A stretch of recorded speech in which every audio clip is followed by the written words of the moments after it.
I just wanted to talk about the casinos because Go for it. I thought it was pretty. I'm not a big gambler, but anyway, back to the casinos. I don't know. I had a fun time at the one in Blackhawk, Colorado. Just it's nicer than Vegas, in my opinion. Vegas is Vegas is fun, but Vegas is not fun. Yeah. Often, like you got to go once.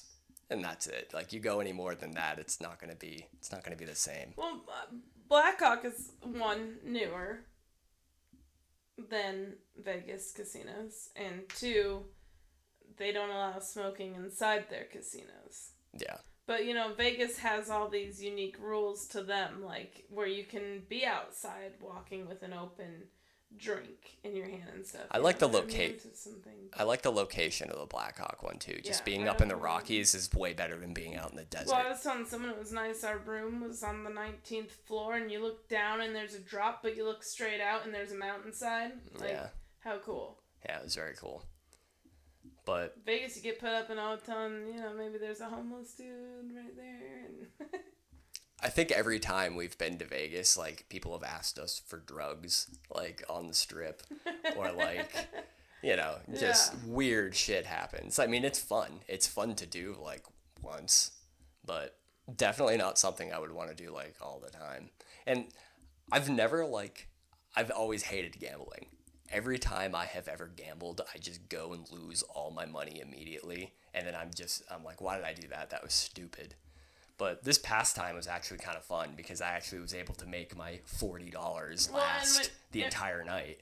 So. And when you get those fun games that give you free spins and stuff, you can see what draws people in. Yes, and this was the first time. This is the first time I was like, oh, I get gambling now. Because when you win, you're like, yes, and then you lose $200 in 20 minutes, and you're like, fuck.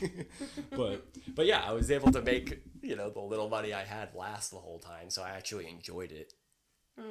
Where I never really did in the past. But people watching at casinos is a lot of fun too. I noticed that depending on the time of day, you get different types of people. Yes. Mornings is your active adults. Yes, the senior citizens. Yep. Senior citizens, absolutely. Yeah. And then, I would say like mid-afternoon to about like 10 p.m. You have a pretty healthy mix of like young, old, everyone. Yeah. That's probably when it's its most busiest too, is that time. But then, as we stayed up throughout the night, we were drinking a little bit, having a good time. All of the regular people started going to bed. Once you're in the casino after midnight, the people you see there are just like, they're the type of people they're creatures that are just like pressing the play button frantically, and they're like, come on. Fuck! Like, they just hate it, and it's just like, oh man, like, they have a problem, clearly. Yeah, but it's all of those people. They're also, like, betting the highest bet you can do on those machines, too. Whereas, like, I'm the person who has a hard time playing any machine where the pull is going to be more than $1. Yeah. 80 cents is even a little steep for me. I love the ones you can do, like, 20 cent or 30 cent.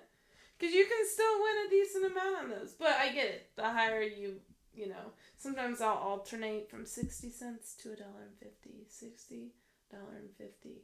Yeah. And that's what happened on that South Park one they had. I was alternating, and on the $1.50, it hit the free game, so I kept playing $1.50 for a while. And then I hit another one and hit another one. Yeah, I don't know if I'm confident enough to, like, do card games, though, either. No, and if you're not, though, like, or if you do one wrong thing at the table, they'll get really mad at you. So, like, you need to be more knowledgeable. And I think that's why now in a lot of casinos you see the, like, automatic blackjack dealers and stuff. Like, they're machines that have a computer blackjack dealer. Yeah, to like practice on. It's like lower bets and stuff that you can just, put your slip in, push a button, say how much you want to bet, and then play the game. And I think that's designed so that you don't go to a table not knowing shit. Yeah, I saw all the roulette all the roulette things too were the blackjack were ones were automated. right by the roulette ones. Yeah. Oh, were they? Mm-hmm. Did they have actual like roulette dealers, or were they all automated? Because I only saw the automated ones. They had a couple tables. Oh. Or I don't even know if you consider those tables, but yeah. Yeah. But yeah. Yeah, the automatic ones were kind of fun looking. They looked like something you'd see at like arcade because it has the bouncing dice in the middle. Oh yeah, like, yeah. And then I'll be honest, again, this was a fun time gambling. I'm still not sold on liking gambling though. I think it's something to do for fun once in a while. Like. Oh yeah, the best part was the buffet. Worth every just being penny. fat and happy at the buffet. Oh my god. Honestly, I thought when they gave you a ticket for your lobster tail and your crab legs that they were going to be like stingy on it. They weren't. Totally. I didn't need to eat anything else after that, did I? Yes, it was a buffet that I paid for. So yep. I'm going to eat until I hurt. I think I went back 3 times. Yeah, I did about the same. But, like, I did small portions of everything else after that. You know, I got that slice of prime rib. That was really good. Yeah. Those roasted garlic potatoes were good.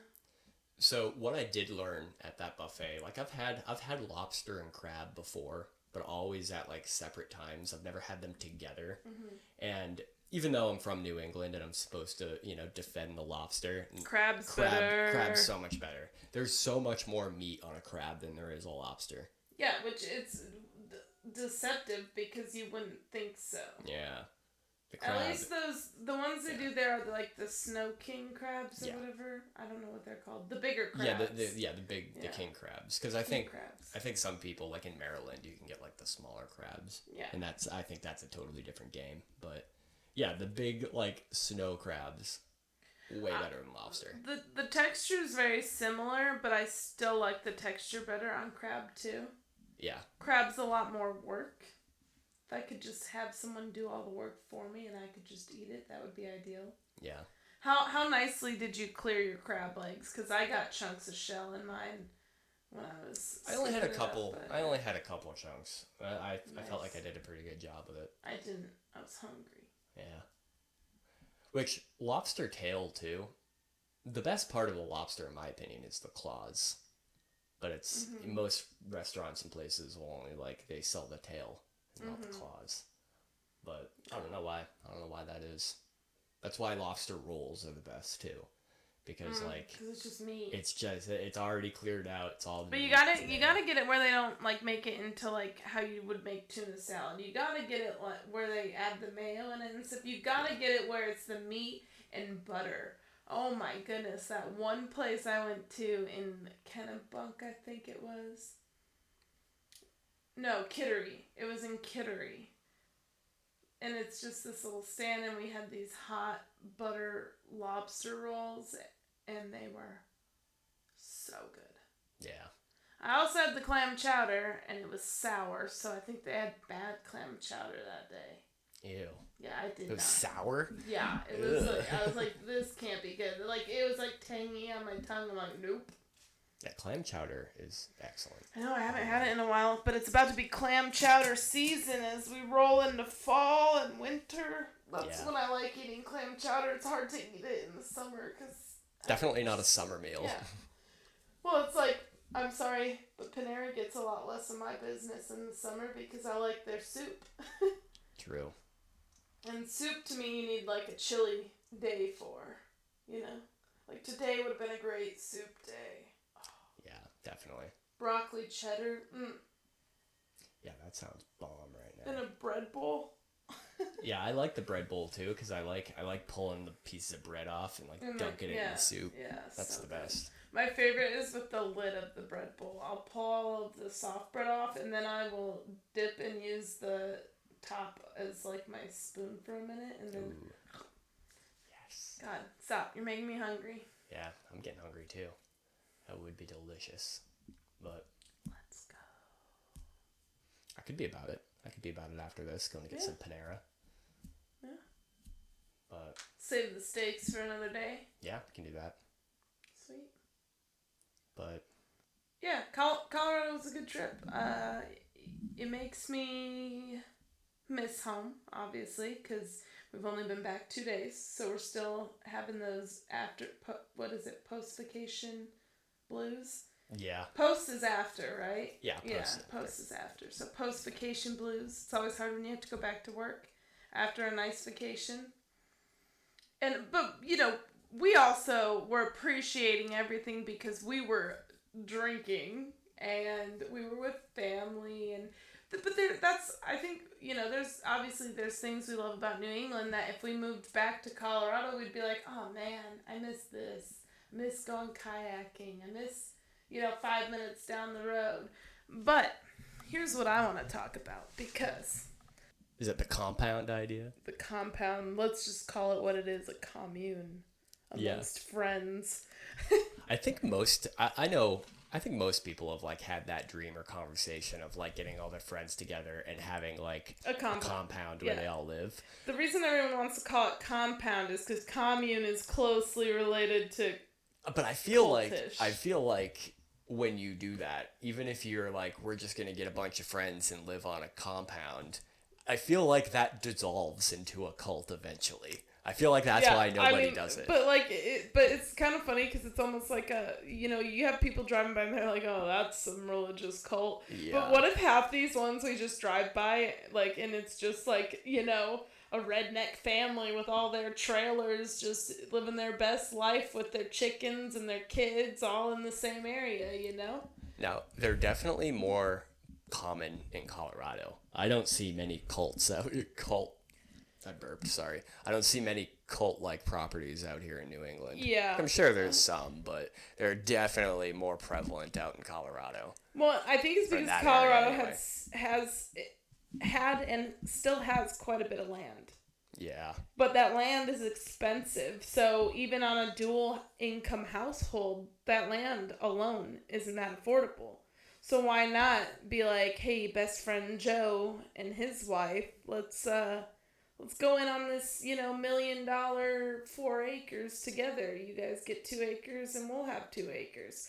And that's a sizable amount of land in Colorado. Yeah. It's hard to get an acre in Colorado. Yeah. So, if you, to make that affordable, and we'll both build our own houses. That's probably the more affordable way to get a lot of property in Colorado. And from my understanding, too, property taxes, Colorado has one of the lowest property taxes in the country, too. So if you do that, once you pay it off, And you're splitting the property taxes for the rest of your life? Yeah. It's great. Now, the concern is, in a perfect world, we want to believe that we're going to be friends with these people for the rest of our lives, and we want to believe that we're always going to be one big happy, or if it's with family, we want to believe we're one big happy family, and we're going to be a happy family. I would be worried of the ramifications of that, because family has drama. Yours has it, mine has it, our neighbors' families probably have it, Families have drama, and I don't know, sometimes there's that saying, absence makes the heart grow fonder. Yeah. I was just going to say that too. I feel like most people that do go on that venture, if it doesn't become a cult, that I think it's probably even more prevalent in the cult, is they have falling outs with the people that they go in on it with. Yeah. And now you're stuck owning property with these people you fucking hate. Yeah. And then what? And I think if we were to do it, there'd be a detailed contract agreement and everything, Yeah. Because you have to have that in place, especially with family and friends. I mean, even when I had a friend come to live with me, I had a contract for a rental agreement because it's just a cover your ass thing. It's not, oh, I don't trust you, because I trusted her 100%.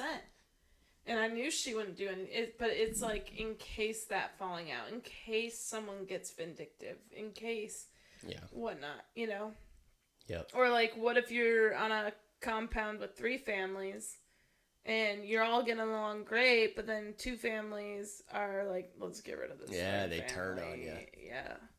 And then what if you're just screwed out of your property and stuff too? So you have to be careful. But I do believe there's certain people I would be okay doing it with. Yeah. Yeah, I could see doing it. Because it's funny because everyone thinks that if you were to do it, you'd want very like-minded and similar people. But I think you need to have enough differences too. Yeah, you'd have to have enough space too where it doesn't seem like you're sharing property. Yeah, almost like you're in a cul-de-sac. Yeah. Yeah. So that's another thing too, is like you'd have to own enough land to where it doesn't seem like you're all on like one plot. Like having 3 families on an acre would kind of suck. Yeah, I know. She was talking about 1 acre. Yeah, that would suck. Yeah, 1 acre would no. I think you need at least 30 acres because I'm imagining the cabin property my parents once had. Yeah. That was 80 acres. And they showed us where the 40 was, and that would have been enough. Now, the rule up there was you could only have 1 house per 40 acres. Yeah. And they just had the 1 house and the 80 acres. But you could have definitely, like, if there wasn't building limitations, you could have definitely put 4 houses there. Yeah. No problem. Yeah, for sure. But that would have taken away of the beauty of the cabin property that they had. Yeah.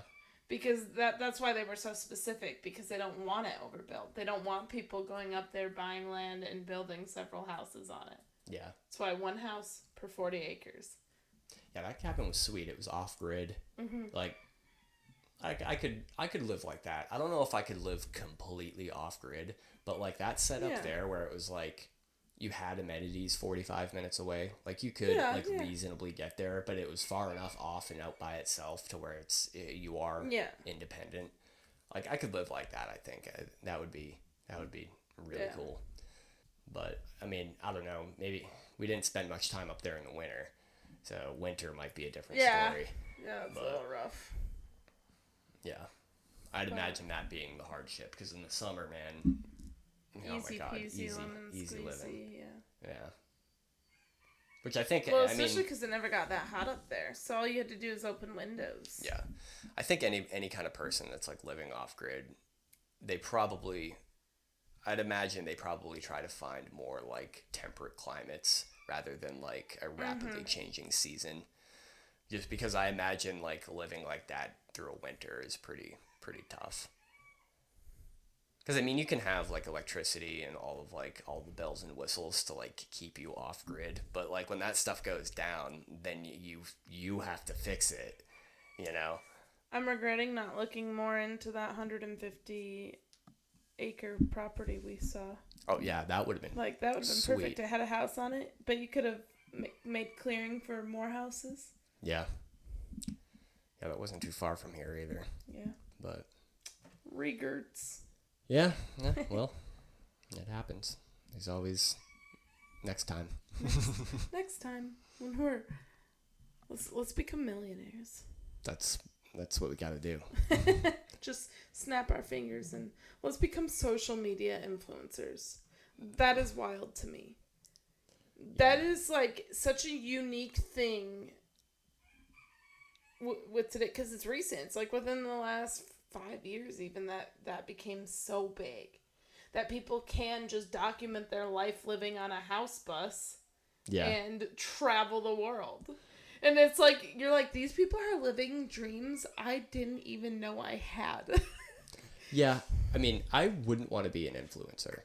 Like, no, I'll be honest, I don't... Your privacy is very invaded there, too. Especially when you get big. But I'm just saying, it's like, but it's the dream aspect of it. These people traveling and, like, they're at cool places with beautiful views and they don't have much responsibility. Like, yeah. But they do, because they're influencers, because that's how they make their money, and that's a lot of responsibility. It's a lot of planning, it's a lot of time, it's a lot of prep. Like, if people do it, kudos to them, because it's also a huge invasion of your privacy. Yeah. Yeah, I don't expect this to ever become anything. No. But I do it. We do it because it's fun. They're fun to make. Yeah. And it's fun planning weird stuff to do, to just talk about, Yeah, and have different things we discuss, or chill ones that are laid back. But, like, I've thought about that, too. I would not want this to become so big that our privacy is compromised. And we now... Yeah, I wouldn't want that. But... No, and I think for you to become that big, though, you have to take actions to become that big. Yeah. No, I mean, could you potentially generate a little revenue without that being? Yeah, and that's, sure. That's the perfect. That's the perfect goal for me. Happy medium. It's like same when I stream games too. The same as. Is it nice if I make a little revenue? Sure, I'll upgrade like computer parts and stuff or my office equipment. But I don't ever want to be so big that people are like, oh my God, she's usually live Mondays 5 to 9 and she's not here this Monday and there was no warning. Because streamers are very strict to their schedule because people tune in like weekly TV shows. Yeah. You know? Yeah, that's wild. So. But yeah, that's it. But you're right though. I feel like there's a sweet spot with the social media stuff where you're big enough to where you're maybe making a little revenue off of it, but you're not so big that like your private life is getting compromised. Yeah, because that's the sweet there's spot. There's another thing too where people are like, "Oh, it must be nice to just play video games all day and not work." But eventually, for a lot of those people, it becomes work. Yeah, there's a marketing aspect that people don't consider. Like, it's not just them setting up their stream, but they have to pay people unless they have a natural ability for graphic design and all that stuff. But a lot of them hire people to make their streams look nice. You have to eventually, if you get big enough, you have to hire moderators to moderate your chat and stuff. There's a lot that goes into it that people don't appreciate. Oh yeah. And while I can't find myself zoning out on or I call it zoning out because I do zone out. If I'm watching a stream, I tend to zone out. Like, I don't watch it regularly like some people do, but a lot of people like that. And just like we like our TV shows, I could watch The Office over and over again. Well, so-and-so could watch, I can't think of a streamer off the top of my head, but they watch that like their TV show. Oh, yeah, Wednesday nights, I watch this streamer from 5 to 10 p.m. because they play this game or they're doing this week and that kind of stuff. Yeah. And then you gotta update people. There's just more work that goes into it than people know. And I think that's where sometimes people are like, oh, must be nice. Well, they worked their ass off to get there. Yeah. To get to the point where it did become their career, and it still probably has hard days like any job does. And that kind of goes with anything. Yeah. Because, like, I had a friend who he really likes art and drawing and doing all of that. And he was talking about, he was like, man, I would love this to be like a career. I'd love to get paid to just do my art. But I think he very quickly realized that you're more often than not, you're going to have to be doing art that you don't want to do.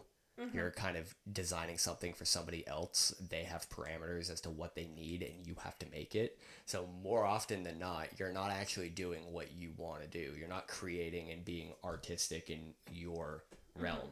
You're basically whoring out your techniques to somebody else. Like, well, and I know people who just expect it to be the snap of their fingers. People are going to want exactly their design. Yeah.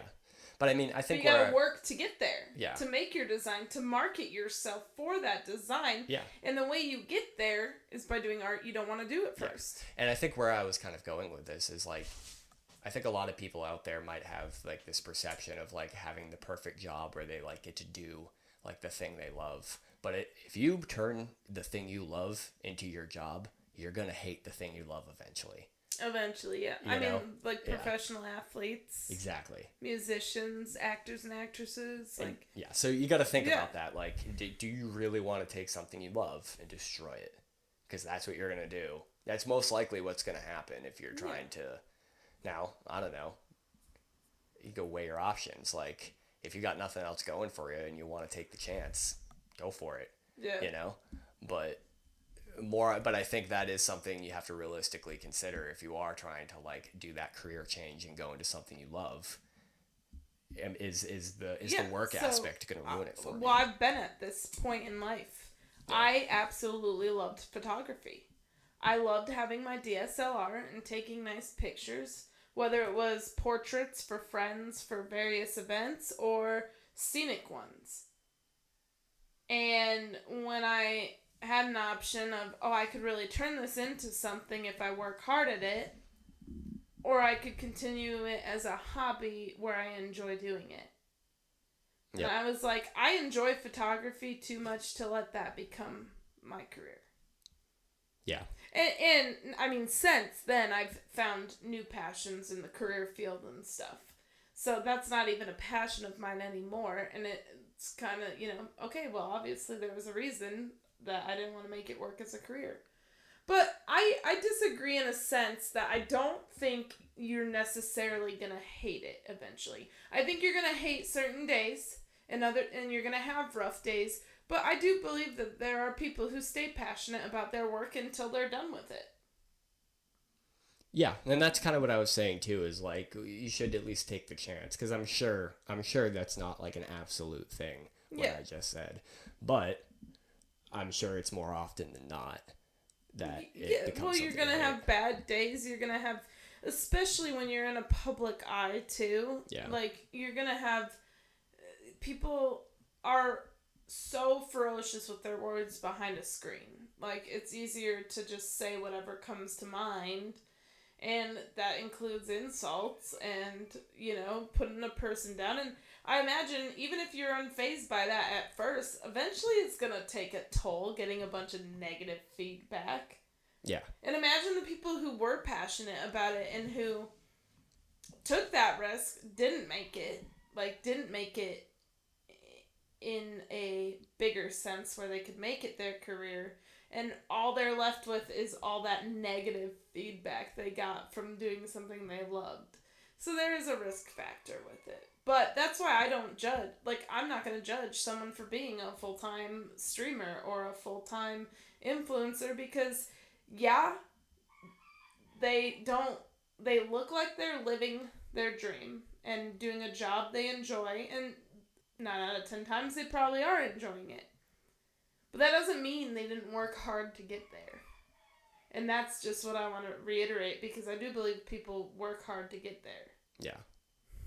Yeah, definitely. And you got to be open to ridicule, especially if you're going to be in the public eye. You have to be open to ridicule. Yep. And I know people who have trouble with that are trying to pursue things, and they're scared to get berated or get put down.